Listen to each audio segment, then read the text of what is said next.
Ұлы мен немересі бірдей істі болған Мәуленовтер әулеті сот алдында шу шығарды. Бір отбасының асыраушыларына жазықсыз жала жапты деген анасы күдіктілерді үй қамаққа жіберуін сұрайды. Түрмеде жатқан балам жүрегіне инсульт алды. 20 жастағы балам өз-өзіне қол салмақшы болды. 2 мәрте. Сол себептен сіздің өтінерім баламды үй қамаққа шығарып, тікелей өзіңіздің жеке бақылауыңызды сұрап өтінем қарағым. Тараз энерго орталығын басқарған баласы Бақберген Мәуленов пен орынбасары болған немересіне 2 миллиард теңгеден астам қаржыны жымқырды деп айып тағылған. Алайда күдіктілер мұнымен келіспейді.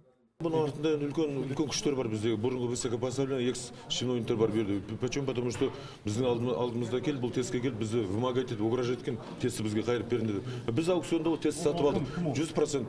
Енді осы жердегі мен айтайын, облыста отырған кісілер, Астанадағы кісілер. Құлдыраған мекемені қаржы құйып аяғынан тік тұрғыздым деген азамат 1 жыл 3 айдан бері қамауда. Өзімен бірге 9 адам тергелуде. Ал Жамбыл облысы бойынша қылмыстық істер жөніндегі мамандандырылған ауданаралық соты іс аяқталмай сұхбат бермейді. Бірақ қылмыстық кодекстің 189 бабы 4 бөлімі бойынша іс жүріп жатқанын жазбаша жеткізді.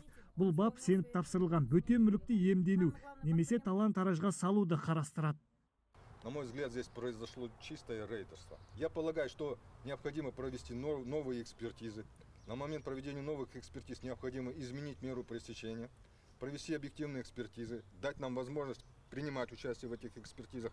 Я уверен, мы докажем невиновность наших подзащитных. Айта кетейік, Тараздағы 60 жылдан астам тарихы бар алып мекеме қаланы жылумен қамтып келеді. Қыркүйек айының ортасында мекеме жұмысшылары жалақыны көтеру керектігін айтып шулаған еді. Ал ақша жымқырды деп айыпталған азаматтардың жақындары істің әділ шешімі шықпай, соттың барлық сатысына дейін баруға дайын.